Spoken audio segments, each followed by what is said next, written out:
What is the problem with Jose Mourinho? Because you can't get sacked from 5 clubs and it can't be about you.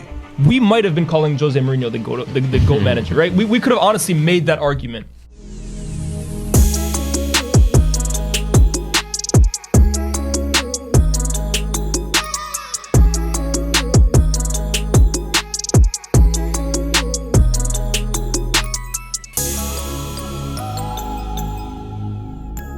Yo, it's your boy H Black the Sauce, and welcome back to the Inside Scoop with my boy Culture Cams. Now today we've got a special guest. We call him a feature on, of course, the captains of the World Cup. You don't know, Lias is in the building today. It is a bit heated right now, I must say. We just had a discussion about Neymar, Ronaldinho, but that will be available in the next episode, so look out for that.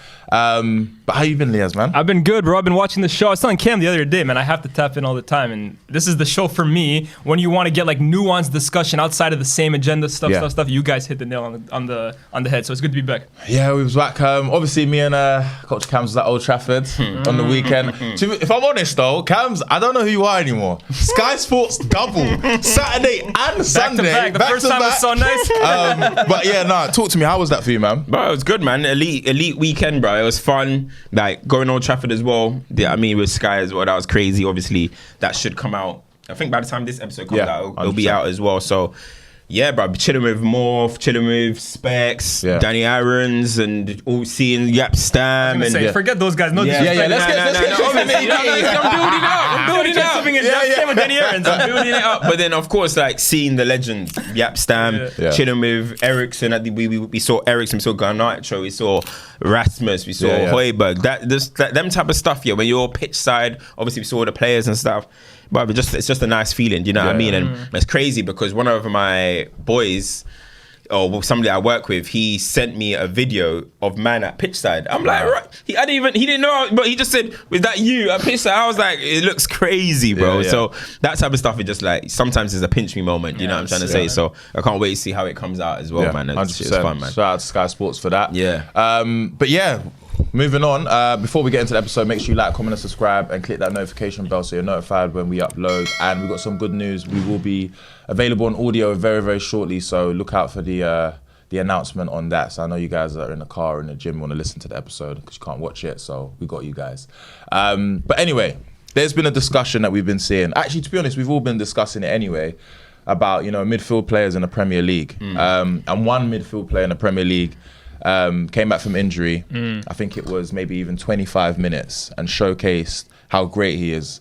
Kevin De Bruyne came on, goal and assist against Newcastle. Even though he was blowing a bit, you can tell that obviously match fitness isn't there, but his quality was there to be seen, innit? So I wanted to bring this question to you guys, and obviously I want to hear your points and who you reckon is the GOATed number one when it comes to midfield players and why, because we've got an elite list of players and so on and so forth. But there's a lot of talk that Kevin De Bruyne is the greatest. And some people are saying without argument. Now that's what I wanted to bring to the table, because as much as I know he's incredible, and probably when it's all said and done, because Fuad did say it on FCM. He talked his shit. He said when it's all said and done, he will be the GOAT. And to some extent, I did agree. But there are also some players that have done it, I guess, against some of the elite players in Europe, but also in the Premier League. So starting with you, Lias, like that statement, do you agree? And then also, who else is in that conversation for you? Because I feel like we need to make a little list today. No doubt about it. Right now, De Bruyne is for me the best player in the league. When he's fully fit, I don't think there's a player that can really stack up to him in terms of the quality he possesses. And who knows? Maybe not even when it's all said and done. Maybe right now he could be the best midfielder that this league has ever seen. But I would never in my life say that there's no debate about it. Because I feel like at times, right, as football fans, we kind of get caught up in the moment. We look at the numbers. We look at what our eyes are telling us right now, and we tend to kind of want to erase everything that preceded it. There is no way my eyes can tell me that De Bruyne is clear as a player of Patrick Vieira, for example. And in fact, I don't think any midfielder can be clear of what I saw that guy do on a football pitch every single week. He could be better, and in terms of like the accomplishments that he's done, the individual awards, the numbers, the big moments, they all put him on that pedestal. But when you're kind of talking about elite level players, the best of the best, like Kham Dalakam, you're basically separating it on preference. What do you value more? What do you enjoy more? So if you're a stats guy, yeah, you might like a De Bruyne, you might like a Lampard. But let's also look at it with nuance. These guys are attacking midfielders. Now, how do you stack up that kind of player to a Scholes, for example, whose game is more about controlling the tempo? How do you stack it up to a Steven Gerrard, whose game is about really dominating the center of the pitch with his engine, with his work rate? So really, when it comes to that level, it's all about who you like. But the most important thing I would say is that De Bruyne is definitely, without a doubt, in that conversation, man. And if you want to talk about checking all the boxes, he might do it more than anybody. Yeah. I always say, when you get to the top, it's about who's a better footballer. That's how I see it, bro. Everyone's won it all. You know what I mean? Okay, Gerrard's in this conversation. He hasn't won league yet, but whatever. We'll make it as an exception for him or whatever. But when you all reach the top, you've all reached the pinnacle of the game, yeah? Because most of the players that we talk about have. Do you know what I'm trying to say? We were just having a discussion about Neymar and Mbappe. When it's all said and done, who's better in my eyes? Neymar's better because as a footballer, he's better. They've all reached the top. He's better. Do you know what I'm trying to say? I understand. And it's the same way with my Zidane, Iniesta, and all these stuff. They've all reached the top. Yeah, you guys can talk about in 01, 02, he didn't do this, and in 04. But they all reached the top at one point. Same discussion we're having about Ronaldinho and Neymar, which we'll talk about in the next episode. But they've all reached the top. So just who do you think is the better footballer in the end? Which is probably what the angle you're sitting on. Yeah. So when I see it like that, that's how I have my debates. Do you get where I'm coming from? Like, I can appreciate Roy Keane. Think he's unbelievable. He was the boss of the league for a bit. But do I think he's the best footballer midfield? No, I don't. So I just don't have him as the GOAT. Whereas if you look at his CV, what he done, he's won a player of the year. He was the captain for how many titles? He's done, but I just don't have him as the GOAT. Do you get where I'm coming from? So when I see it, yeah, and I see when people are having these discussions and they're talking about, well, Gerrard slipped. Does slip take away his ability? No, of course not. Did that slip remove how good he can strike a football? How could it? So when we talk about these things, KDB missed the 18-19 season and City went and won the league. Okay, I hear that, but does that take away from his ability? It doesn't. So I feel like so many people get into these discussions, talking people down, talking instead of just saying, do you know what, who's the best footballer in these certain moments? And of course, moments can come into it because that comes with your temperament. Yeah. If you keep choking in the highest level, then okay, you can start saying, well, he's not the best at the highest level. But most of these guys have done it all. Lampard has scored in Champions League finals, FA Cup finals, quarter-finals, won leagues for Chelsea on the final day, done all of that type of stuff. Do you think he's the best footballer? Maybe not. Has he done something that's so outstanding and extraordinary in terms of being the greatest goal scorer midfielder ever that he can be in his conversations? Yes. But how I always see it and how I always quantify it is when you're at the top, who do I enjoy watching the most and who's the best footballer? And that's why when I see these discussions, I just laugh, bro. I'm not gonna lie. I just laugh when I see how people have them because they do it in such a way that's not how football should. It's not fair. It's not how football should be. And I'm not too sure if it was on this show. I think it was on this show last week. I made the comparison of Tim Duncan and Kobe Bryant. They basically have like similar CVs, very similar CVs. They've reached the top. They won MVPs. They've done it all. But who did you enjoy watching? Who was the better basketball? But it was Kobe. That's why you'll never see a basketball analyst have Tim Duncan over Kobe. And that's all. Maybe some people might like it. People might be more defensive. They might like it. But that's just how I see it. You guys have reached the top. Who's the better footballer? And that's why KDB is in that discussion. Because for me, he's probably a top 4, top 5, top 3 possibly midfield on ability that the Premier League has ever seen, bro. You know what I mean? With obviously reaching certain, because if you talk about randoms like Payet and that, they're unbelievable football. They don't GOAT conversations. Yeah. But when they've all reached the top, KDB has ability, he has the trophies, he has the player of the years, he has the goals, he has the assists, he has everything. But so does Fabregas. Okay, maybe, yeah, he has. Fabregas got a league. So does Fabregas. All he didn't win was the player of the year. Yeah, so does Lampard. So does Gerrard. Gerrard doesn't have the title, but David Silva, these guys seem to be forgotten out of conversation. So I just think these GOAT debates, I know I'm going on for ages, sorry, but I just think these GOAT debates are just so, like, the conversation doesn't make sense. How, like Leah said, Harry, how do you go to compare Vieira or Roy Keane to KDB? How? I think for me, because what you both said is so right, I think it's the feeling that these players have on us in terms of when we watch them, how much of a difference maker they were for their teams, right? Now, Vieira doesn't compare to Kevin De Bruyne in terms of what he offers on the pitch. However, his importance is as big as Kevin De Bruyne's is as it was for Arsenal, because I always say you take a player out of a team and you see the difference.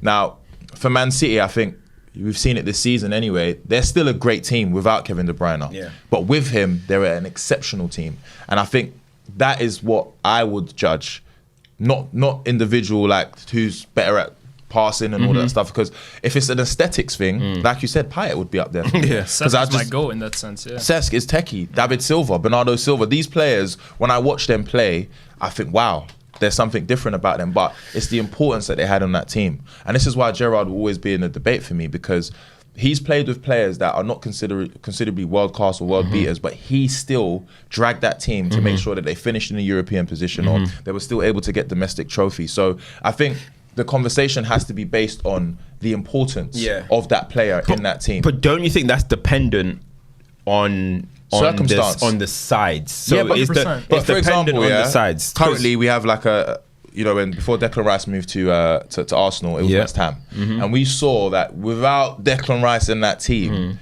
they probably don't get to the Conference League final and they don't win it.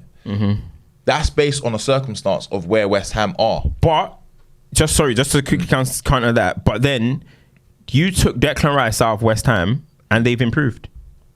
Fairs, but does that knock Declan Rice? No, but it's just the current situation. So, for example, it's like, I hear what you're saying, because at the time West Ham weren't really doing well in the league. Yeah. But it's like Tottenham now. Tottenham have now are a better team. Kane, when you took Kane out of the team, because you're basing the team on Kane, right now with Ange, how he's basing the team on a system. So it's like now, we saw against United the other day, they had no Son, they had no Kulusevski, they had no Sarr, no Basuma, still playing great football. So I feel like the system, you take him out, because I remember I tweeted that. I was like, I'd love to see Kane in this team. And a lot of the Spurs fans was like, no, we actually play better without him, because we're not basing our team around him. The difference is though, like one thing that we didn't take into account there is that there's no control over how they replace. For example, Kane is obviously more important in my eyes to Spurs than Bale was to. Do you really reckon? When you compare when Bale was to Spurs, because when Bale got left, they went and spent the money ridiculously on Soldado, on they spent it horribly. Chiriquez, on some duds. So it looked like, wow, the Bale void. But then Spurs goes and spend it on Maddison and the Ven and some better. They haven't even tapped in. So it's about how you replace. West Ham replaced Declan Rice with Kudus. Alvarez, Kudus, and who's the other one? Sorry, Alvarez, Kudus, Ward-Prowse. and Ward-Prowse. So that's smart signings. I think it's more important to see how they were in the team before they got replaced. So, for example, it's hard to say with Declan Rice, because Declan Rice never missed games. He plays that every single game. But you took Kane, for example, out of Spurs.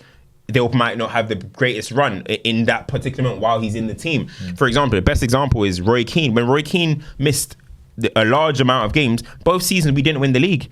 When Eric Cantona fly kicked my man, Blackburn won the league. When he came back, we won the league. Properly replaced. So on the flip side, you can look at Arsenal, for example. When they replaced Vieira with Fabregas, you didn't see the same. I mean, they still went to the Champions League final that year. But they were better poised to replace them. 100%. The one cliche in football, how long did that cliche, every match of the day, how long did that cliche last of Arsenal haven't replaced Patrick Vieira. They're still looking for their Vieira. Any black midfielder that signed, he's the new Vieira. DRB. He's the new Alex Song. Vieira. Every man tries to be the new Vieira at one point. You know what I'm trying to say? And so that shows his importance as well. And I'm not trying to diss Gerrard, nothing, but they've gone through a new. Now people can say, well, now Liverpool have gone through a new era without Steven Gerrard. No, look at Jamie Carragher. He was so important to Liverpool. Then he retired. Title charge. Does that mean he wasn't important to the team? No, but I just think what it is, when you're used to a certain players, and you build a system around these players, when they leave, you have to change it. Yes. And I think change is good sometimes, because you just mentioned some of the changes that have helped teams. Man United, for us, Roy Keane was someone that was like the anchor of our team. However, we added Carrick. and then we changed the way we played. Yeah, so it was no longer his like absence was less felt. it was no 100%. longer like punchy in midfield. It was more about control. Yeah. So I feel like it really does depend. But just going back to Do you want to have uncomfortable conversations today, bro? bro, let's do it. Do you want to have uncomfortable conversations? Let's do it. Let's do it. Because you know what? Let's give another spin to these debates. Right? Yeah. Because everybody, we talk about all these things, today I think it has to be a narrative dispeller episode. Yeah. Because there's too many narratives that are floating around that really and truly, if you were there or if you do your research, we can dispel it. Are we ready for a first uncomfortable one? go. Yeah. On Paul Scholes, was he really better than Roy Keane in his prime? Who was the boss of the team when they were together? Wow. He's doing it to your guy. Who was? Who was the better midfielder when Paul It was Roy Scholes Keane's and Roy team. Keane It was were Roy Keane's beside each team. It was other? Roy Keane's team. Who? You know, one thing that people seem to think is that Paul Scholes was this controller all his career.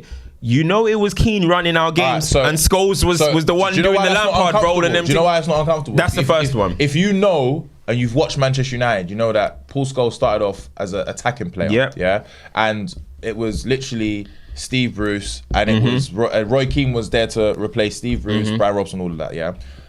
Scholes, obviously, we bought Andy Cole, so Scholes had to drop back. Scholes' passing and his ability to play off the ball was there to support Roy Keane.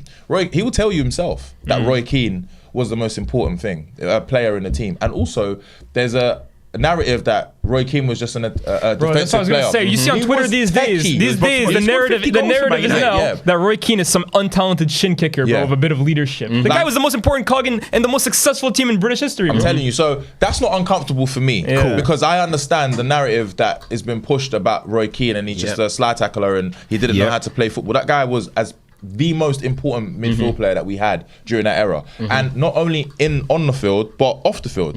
Rio will tell you how important it was to have someone like that in a dressing room, and it's not just about morale boosting, it's about I'm going to show you, I'm going to lead by example. Another example of how important he was, the game we won 4-2 at Highbury, when there was a little clip that I saw, you know, the nostalgia clips that you he see scored a brace, innit? when Ronaldo scored a brace, but Ronaldo had a chance. That's another game. That's at Highbury. I remember that. I know which one you're talking Yeah, about. it was when Black John O'Shea scored that one, right? Rooney. And then, all of that. But my point was, Roy Keane was berating Cristiano Ronaldo because he was messing up. Yeah. And it took for Ronaldo to look at him and go, all right, cool, you know what, I'm going to prove to you that I'm worthy. It was his team. There's clips that you show that it was his team. And Scholes was an additional part of that midfield that was to calm things down. Yeah. But yeah, I wouldn't say that's uncomfortable for me. But here's the thing, right? When you go look at those players, right? Because now I look at it today. Why doesn't Roy Keane get rated? Why does now Lampard not get rated so much too? I don't even think it's just narrative. I was going to say that I think now too, because I'm also a victim of this, right? I'm not the biggest Lampard fan. I've been on the record of saying this, but I think it's also because we look at how the way football is played today, and you see now midfielders who prioritize more possession, more controlling the games. You look at your Xavis, and it's the Pep effect, really. And you try and take a Lampard and put him into this generation and say, how would Lampard fit into this game? Well, he's not really great on the ball. He's not really a controller, but he didn't play like that 10 years ago. So why are you taking players like that? And also, Roy Keane, similar bullshit, because if I'm honest, Lampard was an incredible world-class football player. Let's have it right. I'm talking about, I'm an aesthetics man. I love the way he struck the ball. I love the way he was able to pick up the ball and keep the ball moving. And also, he will go and get the ball back if he's lost it. He was a top player. You're right. Pep, as much as we have seen some of the most beautiful football, I would say he's perfect. It's changed, bro. I was having a conversation with Sharky and Chunks and Storms in our chat, about like I don't think. Fairs. I don't think. That was another one. I was Raptor in there too. No, obviously, but the Raptor didn't say nothing. That's why I didn't mention him. But it's shout to Raptor as well. But we was chatting about, basically, I was like, I don't enjoy football as much as I did before. And Sharky was like, he was talking about the games and back in the day back in the games were shit. But he's like, no, what's happened is systems have messed up football. Players are not able to be as expressive as they want to, and that's what's make the game a bit horror for me. Sir Alex Ferguson said, I remember the last 15 minutes of the game, if we're drawing, I let them do what they want. I don't see managers allowing that no more. They will continue to play the system and hope the system wins them the game. And then now we're looking at players like Lampard with a shady eye saying, well, he couldn't do it for Pep. Is Pep the holy grail of football? That's what I'm saying, bro. Pep the ultimate. This is what I'm saying, and that's why I'm always so like I know Pep's one of the greatest ever. He's arguably the greatest ever. But I always say the way people have such a lens, their lens is now that, and I get it because again, generational bias, but a lot of people grew up on the Barcelona teams to 2011, the 08-09. People grew up on that, Spain and teams. it did. Spain Yes, team the as well. Spain teams. We haven't seen dominance internationally like that before. So they kind of rewrote how football is, and a lot of even the coaches coming through, a lot of coaches started adapting their way to how Spain did. Spain were a reference point, bro, to all these, bro. I went to uni and had to study this at one point, bro. These guys, Spain became the reference point, but so many nations, academies, and it's England, pass the ball, keep the ball on the foot, small rondos. Even in the US, bro, I remember. Even in the US, they changed the way the game is viewed. So everybody, as Leah said, has this view of players that now, even now, like when it comes to all this high line talk and all that, there's so many players that legacies are getting either super boosted because of the way the game is played now, or completely removed and disrespected. You get where I'm coming from? So when you have all these stats, now it's a stat obsessed era. Yeah, you get people saying that, well, Lukaku and that scored more goals than a Drogba. Are you guys crazy? Or you've got people saying, well, if you look at Ryan Giggs and Bergkamp's numbers, what? These are like all-time footballers. Let's You know what have I'm it trying to say? right, though. Because I'll have an uncomfortable one. What? Giggs can't lace Bergkamp's boots, No, I disagree. if you ask me. I think Giggs is our greatest ever player. Whoa, No, for real? come on, man. Yeah, come on. I think he's our greatest player. No, he's our longest serving player. I think our Rooney is most our greatest consistent player. player. But if we're talking about play, okay. So you see with me, yeah, what you said earlier. It's about how a player makes me feel when I watch them. I didn't watch Ryan Giggs and think, oh my god.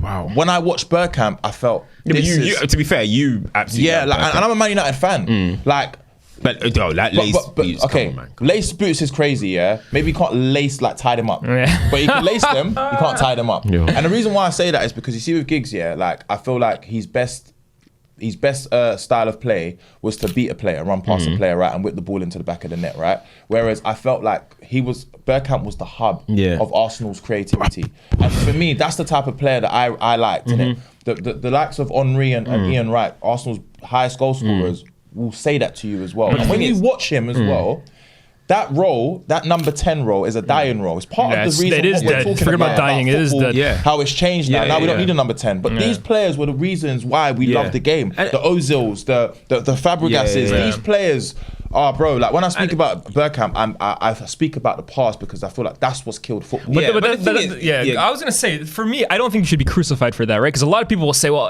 HP, that's great, but let's look at the facts and let's look at the numbers." I always say football is becoming too much of an exact science, where realistically there are no facts in football. There are opinions, and opinions are based off feelings. So you shouldn't be crucified for that way of thinking that you believe Bergkamp is better than so and so. Forget about the numbers. Forget about what he won. Forget about the individual awards. If that's what you feel, you shouldn't be crucified for that whatsoever. I stand on it. There's no one that can knock me off my Facts, point. bro. But my point is that I'm not discrediting Giggs. When I say someone's better than somebody, I don't mean to say you are shit and this player is good. No, you're talking I'm about saying like these players are top players, world class players if you want to call it But that. it goes back to kind of what he's saying. At that top level, it's the feeling and it's the ability. I think Giggs. See, even so, but I think Giggs is somebody that his career is being Diminished. disrespected as he goes on. Listen, he's not helped himself with whatever has gone on because we're not openly kind of allowed to praise him anymore at this, or the media don't do it and stuff because of whatever. But as a player, bro, like I think even if you, and I'm telling you guys, go back to all of Manchester United's, like just go back to a random game. I Any promise game you, he's just at go the back hub, to a random Even game when he got older. That's what I'm saying. He dropped into midfield. Yes, go Yeah. back to a random game in 06. I promise you, Giggs' fingerprints is all over them games. You look at Man United's best moments, bro. Giggs is He's always there. He's always there. Either the pre-assist, the assist, or the control, the line splitting pass, whatever. I'm like, I remember, when Giggs was 36, 37, and saying to myself, we can't win this game without Giggs on the pitch. He was 36 and he started the Champions League final at 38 against Xavi. And I'm thinking, and nicked an assist. Yeah, that's true. I'm thinking against Real Madrid at like 40 years old. He's playing right mid and giving Coentrao hell, bro. Yeah, but let's go back to the guys that we're talking about as well. Yeah, you gave your one uncomfortable combo. Let me give you another one. So are we not gonna be honest that Gerrard wasn't all that as a centre midfielder? Or are we gonna I now? know you like this one. That's not for me. Or are we gonna? All right, cool. Let's talk about it. Let's talk so about what's it. your points? Steven Gerrard was a terrific player, right? One of them guys that's like an all-round monster. Yeah, I mean, he can track back, pings, he can do everything. There's nothing that Gerrard really can't do. But as a pure centre midfielder, in these conversations that we're having, that's why you see with Gerrard, I don't mind him in the conversation with KDB because they used to occupy a little bit of the same zones and stuff. But when you're talking about Vieira, Scholes and certain guys, Gerrard didn't even occupy them positions. Fabregas and that. Those are better centre midfielders. Roy Keane, those are better centre midfielders than Steven Gerrard. Steven Gerrard in 05-06 was playing on the right wing and got player of the year. He was fantastic that season. Champions League final, 3-0 down with Gerrard in the centre midfield, getting schooled by Kaká and them, yeah? And then they said, you know what? You move to right midfield. Let me bring on Dietmar Hamann. And then that's when the comeback came. A lot of times, even when Gerrard came through, Gerrard started as a right back, then he started playing on the right mid, then he got centre midfield. Then Gerrard's next resurgence when he became, again, the guy, was in the 10 with Xabi Alonso and Mascherano sitting. So all I'm saying, I'm not saying he's not a great player. Of course, he's going to fall in the centre midfield bubble. But really and truly, when you actually look at it, Gerrard wasn't the elite CM that people try and create. And we also saw that for England. You might be able to throw that same things at Lampard as well. But that's why when it comes down to real centre midfield work, Scholes is better than both of them in that regard. Because Scholes can control games. Scholes did the 10. Scholes did the deep line playmaker role. He did all of that. But as a purebred centre midfielder, why are we surprised that man were going to international duty and getting schooled? Why are we? Because they didn't play like that. They didn't even play like that for their clubs. Gerrard was here, there, everywhere. One thing that Rafa Benitez, who, in a way, you can kind of say Rafa Benitez was an early kind of system manager. You know, he was an early one. Tactician. Bro, he despised Steven Gerrard in centre midfield. He just said, you don't hold position. You're too live wire. And that's the reality, bro. And then he put him at the 10 and Gerrard went crazy with Torres and stuff. Then there was some barren years and then he had a decent season in the 6, in the 13-14 season. But as a pure centre midfielder, he's not chatting to Fabregas. He's not chatting to Scholes. He's not chatting to Keane. He's not chatting to Vieira. As a pure CM, as an all-round player, he can chat to all of them. But as a pure CM, of course not. I think you're pinpointing a few moments there. Like, for example, the 04-05 season where he goes to where they come back. Throughout that run, bro, he was playing in midfield. Against Juventus, he was playing in central midfield. So I feel, okay, in that final, but let's not also, like, sum up his whole season through that. Now, I agree. In terms of, like, it kind of goes back to what I'm saying about, like, the whole pepification of football. If you want to talk about, like, typical number 8 controlling midfielder, that's not Gerrard's game. That's not even De Bruyne's game. Let's be honest. De Bruyne is not a controlling midfielder. That's why them two are a good comparison. 100%. But this kind of goes back to, like, my original point. When you're judging these players, that's why it's so difficult when you look at, De Bruyne's assist numbers. Scholes can't compare it to them. Well, that's because Scholes brings something else to the game that's harder to quantify than just your numbers. Numbers, anybody can read them, bro. You cannot watch a single game of football and look at how many assists De Bruyne has at the end of the season and say he had a great season. Scholes, you look at his numbers, you could be mistaken for thinking, how good really was he? Did he win Player of the Year because he didn't have enough goals? No. So that's why when it comes to these kinds of midfielders, I feel like you almost have to take them in, like, sects if you want.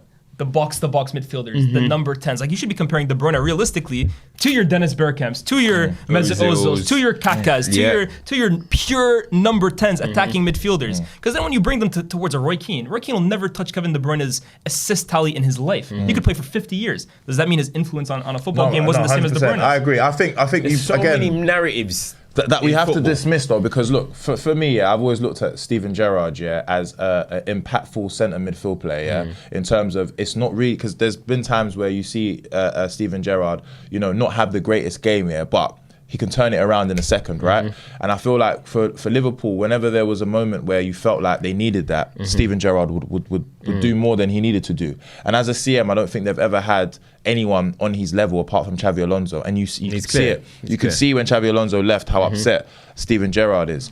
But I don't think he's in that conversation when we talk about the greatest in the league, for the simple facts of, in that position, that CM, there's better players than him.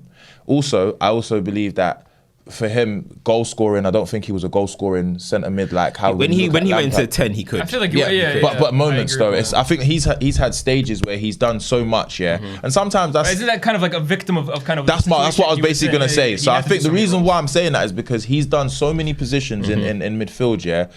You kind of like put him in different boxes. So he could be a number 10. He could be a right centre. All action player. Yeah, he's an all action player. So as much as I say that, he's not the best, I still think he's in that conversation for all of them. Do you think though, at the same time, right, like Gerrard, and listen, people can go and check my tweets about Gerrard before they think I'm a Gerrard hater. I'm a massive Gerrard fan, right?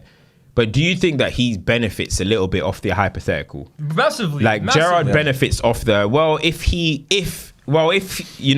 scrape all the then Gerrard, it's uncomfortable. Yeah, Gerrard. No, it's like he just benefit. Like Gerrard isn't allowed to be compared to anyone because he played with a weaker team. The argument is always if Gerrard had Lampard, can I be honest with you? What I say is it's what he's done with the team he's had is what I look at. I'm not looking at the ifs. I'm looking at you played with horror players and you bought them a UEFA Cup, you bought them a Champions League, you bought them a League Cup, you bought them an FA Cup.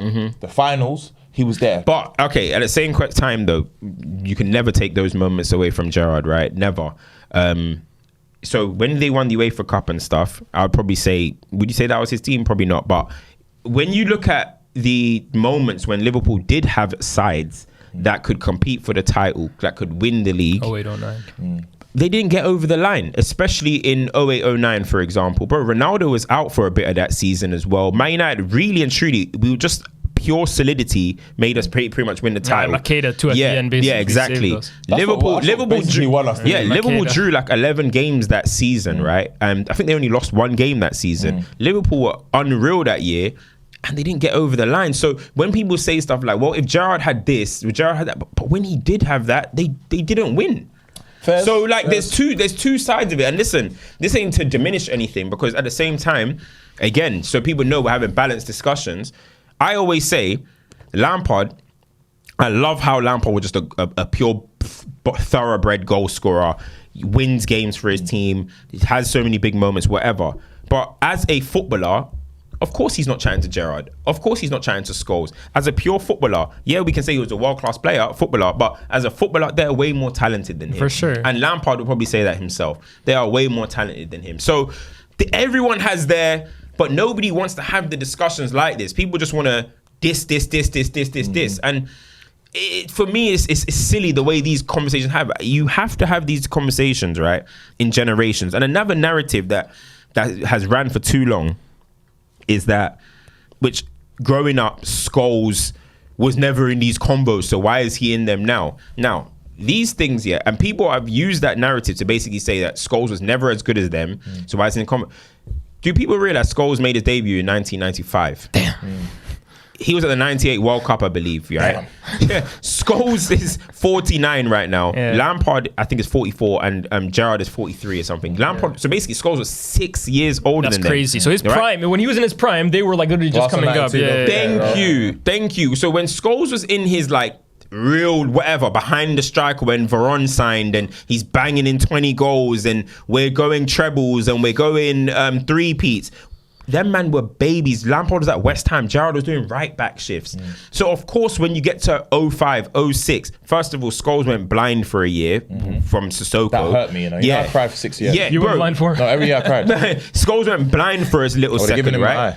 So the resurgence of Lampard, when Lampard and Scholes, Gerrard really started pushing, was when Scholes, one, he was blind, and two, he had started reinventing his game. So that's why he was never really in the conversation. Now, growing up, it was Lampard v Gerrard, because Scholes, I always looked at Scholes as kind of like the elder one, like he's elder. Like Lampard, I think, was 24, man's 30. Why am I having him in a conversation with? It was never like that. And but people have now rewrote history and made it out like, bro, why Scholes in the convo? He was never in the convo. Because he was damn 30. Two things though. And players don't play till 37 back them days. Man were retiring at 32, 33. Facts. He actually extended his career with he basically had a second career.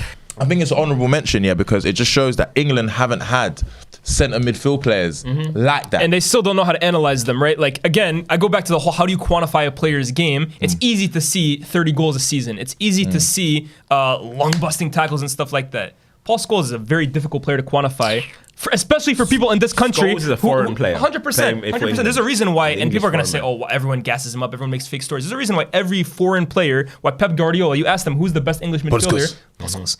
What does Henri say? He basically says, if I could take one player for Arsenal, Paul Scholes. Yeah. Every single time, bro, your favorite player's favorite player is Paul Scholes. It's because foreign, he plays very foreign. 100%. Whereas English people, naturally, we always navigate towards the crunching rattle tackles, battles, the moments that bro. Deep that's like in Spain. That's like in Spain if they were saying Marcos Senna was better than Xavi, bro. No disrespect to Senna, but come on, bro. Like, it's the truth because you look at Brian Robson. He's heralded, but that's the type. Roy of the Rovers, man. Gerrard, Roy of the Rovers, Lampard, Roy of the Rovers. You look at even Jude. He's following in that footstep. Roy of the Rovers. Come on, crowd, get up. You know what I mean? He's one of them players. He's gonna score goals. He's gonna get assists. But England have never really had those players that just like to control games and da-da-da. And when they have, Scholes, Michael Carrick, very underappreciated players. Now we're still looking for that. Till this day, we're saying Declan Rice 6, Jude, Madison. Who's controlling? Yeah. Three attacks. We don't have anyone. And we're still to this don't day produce those players. craving for them type of guys. You know what I mean? We're only now starting to produce like Joe Coles and that regularly. But other nations have had these type of players. Free Cole Palmer. Yeah, I'm saying. Free Cole Palmer. But England now. Free Phil Foden. Exactly. Free my brothers in the chain gang. Exactly. You see me? We're only now starting to produce these type of players. Like we've never had like them type of players. Do you know what I'm saying? That's what Spain have had, France have had, all these other nations. They try to Tom cleverly. Right. What if you don't? Alright, this is the thing. So guys, just to wrap up, on the midfielders debate. Funny, we moved away completely from. No, but that's is what a I like. boring This conversation, though. bro. That's what I like Yeah. though. But my point is though, like I think for me, when I'll speak for myself, when I make these takes about players, yeah, again, it's not to diminish what a player has done. It's the feeling that I get from watching this player, how it made me feel, because it's sometimes it's seeing the unexpected happen from a player. Like Bergkamp, some of the things that I've seen him do, I haven't seen another player do. We're talking about spinning the ball around the player. We're speaking about scoring a hat-trick on your debut. These things are elite things, and I think it's not to diminish Ryan Giggs, because Ryan Giggs is the longest serving player for us, and I think without Ryan Giggs in our team, we don't win as much things as we win. Also, at an older age, that guy was able to play at 36 and still provide assists and goals for our team. So it's based on how you feel about a player, in it. Again, it's not to diminish in it, but those myths that you just said there, Cams, I think they're good ones, because these are ones that we see all the time, and it's like you don't know how to speak about them, but that was the right thing for you to say. 05-06 season when he won the Player of the Year, yeah, and this is one of his best seasons. He's on the right. His games on the right, like. But anyway, talking about KDB. I was gonna say none of us even gave our best player. Yeah. I don't even know, because honestly, guys, like, listen, when it comes to this conversation, I don't really get involved in it too much, because as I said, I always think it's a generation thing. KDB is the best midfielder of his generation Easily. in England. Yeah. Easily. Even in the world. So should we base it? Let's just have it right. Is KDB in the same generation as? See, this is the thing again. What? Is KDB in the same generation as Luka Modric? Really, I think he's just a little behind. Luka Modric was sending home Lampard and Gerrard in 2008. Modric and De Bruyne is almost like the same. He's younger. He's younger. He's Modric is younger. what, 7 years older than De Bruyne, bro. I always think, and the reason why I came and said the Trent thing last week or 2 weeks ago, whatever it was because I think universally, the universal consensus is that Walker is the best right back, right? I'm seeing Walker and Trent in the same kind of like era, and I can see Walker's like 10 years older than him, I just bro. don't think you can quantify a Vieira or a Paul Scholes with a KDB. Like, it's such It's impossible, football bro. has transformed since that time. Just like what you're saying with what you're discussing with Sharky. The reason why football looked so different back then is because, again, less tactics, and less Less a lot of the structure. games were won. You win, bro. Harry, you grew up playing football. You didn't, obviously. You grew up playing football, Sunday League, whatever you played, Win your semi-pro, individual whatever. league, yeah. What did the manager used to say to you? You win your individual battle. Yeah. You win your individual. Do you think? I don't think man are saying that now. You win your individual battle. You see that guy? Don't let him see your number. Now it's you don't let him see your number. Now it's You more win about your- zones and like, oh, De Bruyne, Exactly. get into your half space. Exactly. Yeah, Football 100%. used to be, I'm not going to let you defeat. And Rio, whoever can vouch for this, I'm not going to let you beat me today. That's it. You're not beating me today. And if the winger wants to swap over, you're not beating me.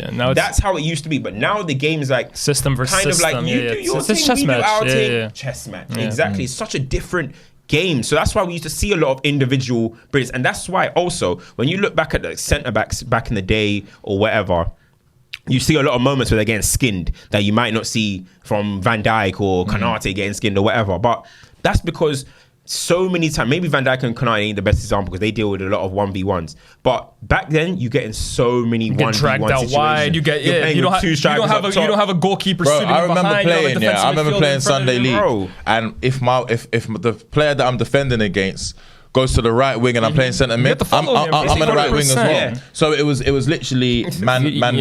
Now it's more of a deep block. So I think, just to wrap up, I think how we're going to look at this, in general, is generation based. 100%. I think so. Because because for me, it's impossible because we're talking about different positions. I think we're talking about the importance of the players and how great they were, but it doesn't work. KDB is in a generation where football's different and he's playing different roles to compare to a Lampard. Even though Lampard still scored similar amount of goals per season, it's different. Different teams, different systems. It's such a different era. It's the fact that it's a different era, and I get it. Like GOAT debates are always going to be something that people talk about and stuff. But it's the same thing. Like when you look at basketball and stuff, and people say, "Well, MJ would score average 40 in this era," But then what the hell would LeBron average in that era? It's all hypotheticals. LeBron is a genetic freak compared to them, man. Them man thought MJ was a genetic freak. He's like a super hype. So it's like, how do you really got to take, and it's the thing that I was saying to Leah the other day, you see like the generation thing, right? You see how we say, Henry, best striker ever other than R9. Bro, you speak to like foreign people, they'll laugh if you say that, bro. I've stopped saying that. Bro, because like, actually deep it. Van Basten. I watch videos all the time. I documentaries and stuff. Obviously, I didn't get to watch these guys live. But how can we open our mouths to really say that Henry was better than Van Basten? You Romario, for example. It's generation. It's what we saw. But generational bias. You can compare Henry to Eto'o, to Shevchenko. They're the same. And we saw them together. Just to say, R9's first, Henry's second. Suarez is third, they say these days. Suarez is third. We can't Aguero and all I agree, bro. I agree. So it's based on generation. And do you know what? My dad said that to me about Van Basten the other day, He said if Van Basten didn't get injured right now, when he got injured, he said he would have won it every single year. You ask Henry who his favorite player is, he'll talk about Van Basten. He would say, him and Kobe were talking about Van Basten. Henry talks about him like he's But you know what it is though? I think sometimes what we need to do, is listen to the players that are playing the game. The players who are no. They've voted Messi best player in the world. No. But my point is, for example, when we speak about Paul Scholes, we use that as a point of reference, right? When we speak about Pep Guardiola speaking about him, I don't know if the Pele clip was real, what Pele said about him and stuff, because these are the best players ever to play the game, right? And if they're saying that this was the guy, I've seen Henry talk about Romario. I've seen him talk about him because that is someone that if you watched him, you'd know that he was a difference maker. So for us, we're judging it based off what we've seen and we're like eradicating like players like Platini, bro. Like these players are top players. Beckenbauer, we didn't get to see him play. Is Virgil better than him just because Virgil's... do you know what I'm trying to say? I think what we should do, this episode should be called Fuck the Chat, Generations. That's how we base it. I got a question as well, not even a question, but talking about how we speak about players. I remember, Genus was up in here. He did a vibe with 5. And he was like, they were asking him a Gerard Lampard scores. I can't remember what his answer was yet, but then off camera, I said to him, Gerard Lampard scores, and then he gave him his answer. Then he said, and I said, okay, and Vieira. He said, Vieira, they can't touch a Vieira. He was like, Vieira? That's why I laugh when people say clear of Vieira. Like, do you know who Vieira is? He laughed off Vieira in a conversation with... And this is a guy that played against all of them. He trained with all of them as well. It's from Vieira, obviously. So, bro, it's just... Did you ever see Lampard, Scholes, or Gerrard clown on Vieira? Never. No, in fact, Gerrard said his hardest game ever was against Scholes. When I interviewed him, said he was just a man mountain. Yeah, Joe Cole again, he was in this thing, and he said, Patrick Vieira... Mate, he'll climb on you. He was like, that was... He's doing sombrero flicks. Forget about climb on you. That was a football schooling. Like, that was a moment when he was like, okay, this level. Lampard has said the same thing when Vieira was like their reference point of, oh, there's levels in this Premier League. Like you might, West Ham is cute, right? Little thing that your UEFA Cup is cute. There's levels in this Premier League. One more thing about Vieira too. When he went to his international team, he didn't go hide. These are conversations. And do you know what I think is? We're maybe going on too long, but do you know what I think is? Like, bro, like I hate how David Silva's not in these convos. He's one of my favorite players. How do you quantify David Silva without watching him play? I just love but again, Silva, that's why I always say just enjoy him. You have to just enjoy them. But you have to, when you make these statements about who your favorite is, you have to stand on it, because people will try and tell you that this player is better because of how they feel, and not forget, bro, David Silva was toying with the Premier League. And every team he played against. I've never seen a guy control games from bro. behind the striker. There was times I'll never forget that assist against United. A little half volley to Dzeko. I always say, if pre-assists were counted as assists, David Silva will have 400 assists, bro. I'm telling you, he'll be on his every goal was. Remember when the trademark? Either him and Nasri will pass it around, then he might slip it to Nasri, or he'll slip it to Kolarov.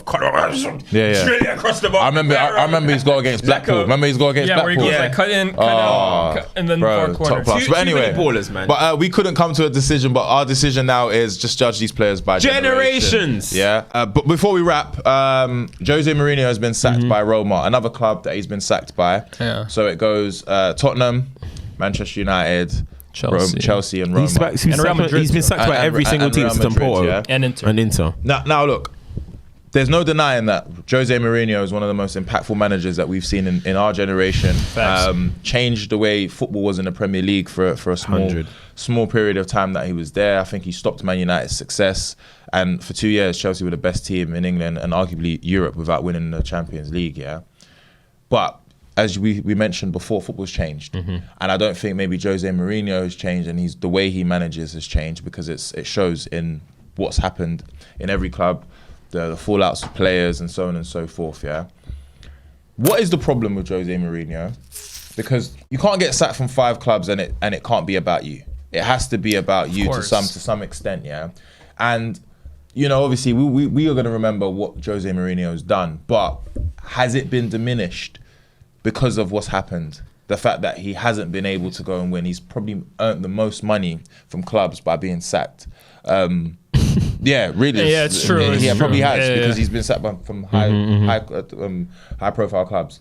So I always say Mourinho, right? It's funny because if he had retired in 2010 after he won that treble with Inter, so he would have won a Champions League with Porto, the treble with Inter, and basically done some crazy ass stuff in England with Chelsea. If he had retired at that moment in 2010, we might have been calling Jose Mourinho the GOAT manager, right? We could have honestly made that argument.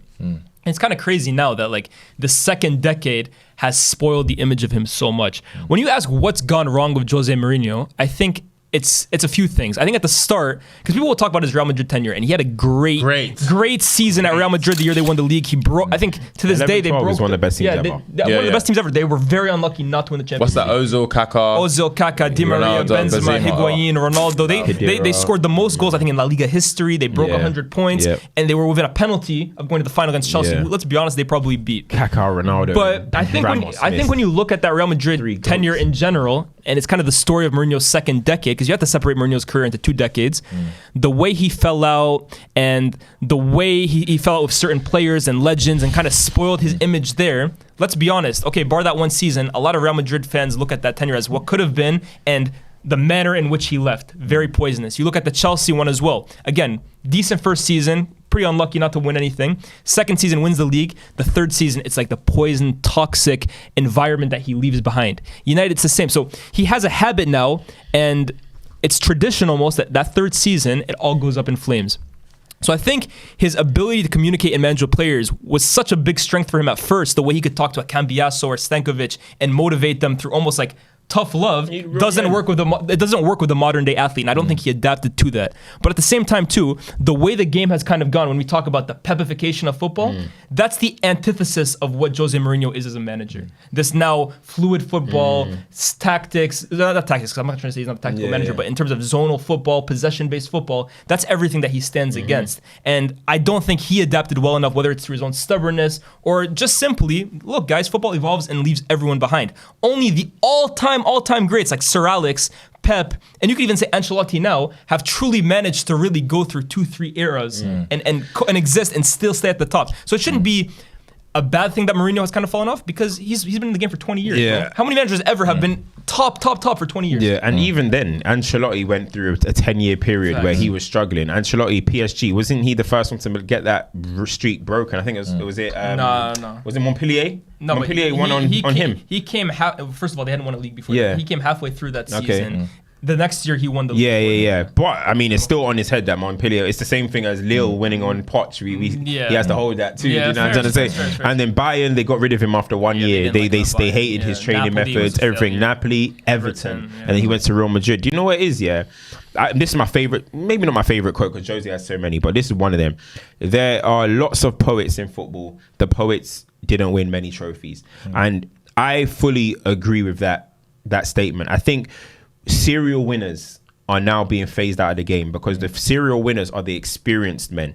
There's a lot of poets, I'm not going to name drop bare managers, but there's a lot of poets. These all new tacticos, and that's the in thing. They don't win much. The ones that are still winning a lot are the ones that are established bosses. Pep, he can be, let's say he's the creator of this generation of tacticos. So he's going to keep winning. Klopp's no poet. He's winning. Simeone, he still wins. Conte, he still wins. He's gone to a few jobs and got sacked, but he still wins. Allegri, he still wins. Ancelotti, he still wins. But the dominance in the majority is still all these little poets. But these senior winners who ain't too focused on that tactical side of the game, they're now spoken of as if they're second-rate, third-rate managers, has-beens. This is what I'm saying. I'm not saying Allegri's the GOAT coach or anything like that, but when you look at his CV and what he's doing even right now, everyone was laughing at Juventus down and out. They're 2 points off the top of the table now. Revive them within one season, he'll get zero credit. Why? Because he doesn't. It's not that type of football. And I just think Jose Mourinho is just not suited now to this era. And that's why I'm like, listen, either international, or honestly, bro, I hate to say, he might have to call it a day, because this stuff is just hurting his legacy. This is dead. This is the Jose Mourinho was the charmer. He was the modern day Brian Clough or whatever. He was a charmer, had an answer for everything. Everybody loved him. Women loved him. Everybody loved him, yeah. Now he's just looking stressed, tired, angry. I don't like the image of Jose anymore, but I genuinely think the game is forcing people like Jose out. If Simeone didn't have this infinity kind of link to the Atleti fans, we would have started pushing him out of football soon too. If he was going from club to club, they would have been like, hey, Simeone, your time's done. But Simeone, hold on. I hear you. I definitely hear you about the whole poets versus thing. I completely get you. But I think also you're being pretty kind on Jose here, because let's be honest. First of all, football evolves for everybody, right? So it's phased out great managers before. You have to adapt to the times if you want to last as long as Pep and Fergie did. Fergie especially, bro. He built 3 or 4 Man United teams. But to compare Simeone and Mourinho, now Simeone, like the decade that Mourinho has had, bro, we can't just ignore it. It's bad. You see, the finishes are mad. His finishes, bro. He's finished 7, 6. More that second with United, which really you could say a lot of it was David De Gea. It's just some bad seasons, bro. Do you know what? I think when I've watched Jose over the last 10 years, as we say, I see a stubbornness in him as a manager, and I think I agree with Liaz in a sense of football has developed, and you can't berate a player and you know, there's so many things behind it. They've got PR, they've got it can leak out into for better the or for media. worse, it's the way it is. It's just how it is right now. And I think with him, there's a reason why every fan that or most fans of the clubs that he's at want him out. There's a reason why, and it's because I don't think the style of football's good. I haven't watched the Jose team and thought they've played great football, if I'm being honest, over the last 10 years. Since Madrid, I don't think that, it's always someone else apart from him. And I think a good manager is able to say, do you know what? I'm not doing a good job right now. I've never heard that come from Jose's mouth. And I think he is a victim of his own success in the way he manages clubs and what he expects from players. If you go to Roma's never been a team that's won the Champions League. Roma's never been a team that really has been the elite of Italian football in comparison to the Juves, Inter and AC Milan. They've been there and thereabouts. So that job for you is bigger than what what it's supposed to be. The same with Tottenham. Same with Man United. You're trying to get Manchester United back to the top. And I think you did a good job finishing second, but we was miles away from City. Yeah. So I feel like it's a lot of the things haven't been, a lot of his finishes, haven't been, he hasn't blamed himself, he's blamed other people. And I think that's an indication of when you're losing it a bit. And I think Jose, you're spot on with that. I think Jose, the one thing that Jose still benefits from is that all these teams that he keeps leaving ain't doing well after. And that's what he would sit on. You know what I'm saying? You sat me before a cup final. United second. You guys haven't had more points since us. Roma, you've never won a trophy. I won you. You've never won in Europe. I won you in Europe. So Jose always has. He almost has. But he almost like brings down the expectation. He brings the expectation down. It's like this, yeah. You know, it's like you know when you're playing a game, yeah, and then you lose. I'm gonna play again. But you're wasting the electricity. I'm playing again. No, I'm gonna keep playing the game. And then finally, when you get it, it's a little bit of salvation, and it's not what you really want, but it's enough to say, well, I left here with something. Yeah. Like that's not for me. That's what is diminishing what Jose's built. But if we are gonna, like we said, the same with the players. If we're gonna do it generation by generation, the generation where Jose Mourinho first came into the game, that decade is up there with anybody. That is up. That's what keeps Jose Mourinho in that conversation as one of the greatest club managers ever. Because you go from winning it with Monaco against Monaco with Porto, you then go and win it. A treble, first time. By the way, he won a treble with Porto the year before he won that. They won the UEFA Cup, right? Yeah. Again, but that didn't get spoken about because no one knew. No one was watching Portuguese football. Let's have it right. But then we saw it happen in the Champions League. Then we saw it with Inter Milan, and then it almost happened with Real Madrid. But let me say this: he's never ever, like, the minute he came back from Real Madrid, you could tell that Real Madrid job aged him like 50 years, bro. United aged him. No, but Real Madrid. United made him. Oh my God! For me, he was never the same after Real Madrid, in my opinion. Even with the Chelsea. How do you mean? Because he just came back, and for me, the charisma was gone. He had his moments in press conference. I think he was. I think he came back. I think that. He was humble then.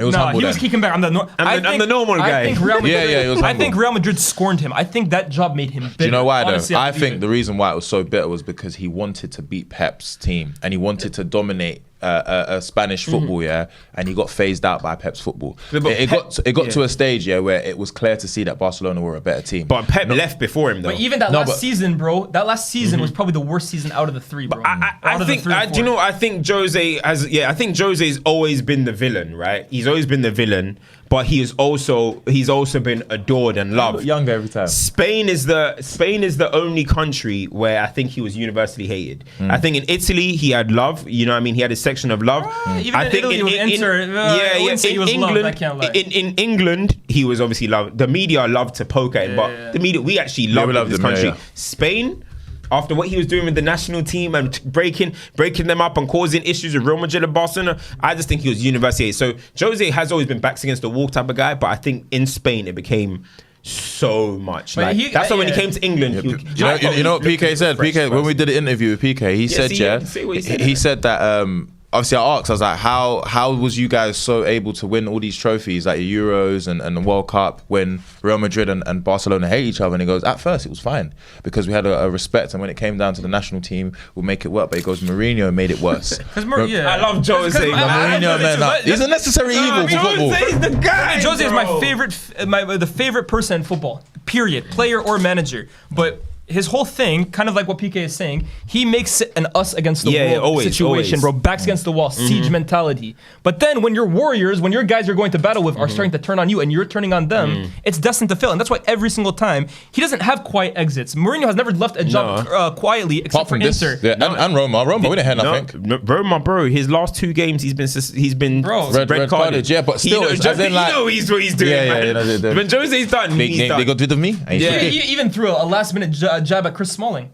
What did he say? Yeah, because even at United, he used to say Chris Smalling, he doesn't play through injury or whatever. He never brought it up at Roma until these last few weeks when Smalling was out, and he's like, some of us, we handle pain better than the others, bro. Nah, Jose's goated, man. We're not diminishing Jose, but every dog has his day. Every dog. You get me? But with that being said, is he done? Yes. No more. Can he do an Ancelotti redemption? Don't come to the Premier League. I beg you. Can he do an Ancelotti redemption? If he comes to Newcastle, that oil money is gonna get eradicated. We don't like Jose. I hope for his own it's like sake. me, bro. Imagine me jumping off the stairs again. I'll break my ankle. Leave it alone, Harry. It's done. But you might get another one though. But anyway, guys, with that being said, thank you to Liaz for rolling through today. We needed some of his expertise, and of course, Culture Cams is in the building. Make sure you like, comment, and subscribe, like I said. And yeah, look out for the audio stuff. It's coming soon. We're going to be doing watch-alongs this year as well. And look out for the next episode, which will come in this week as well. You're done now.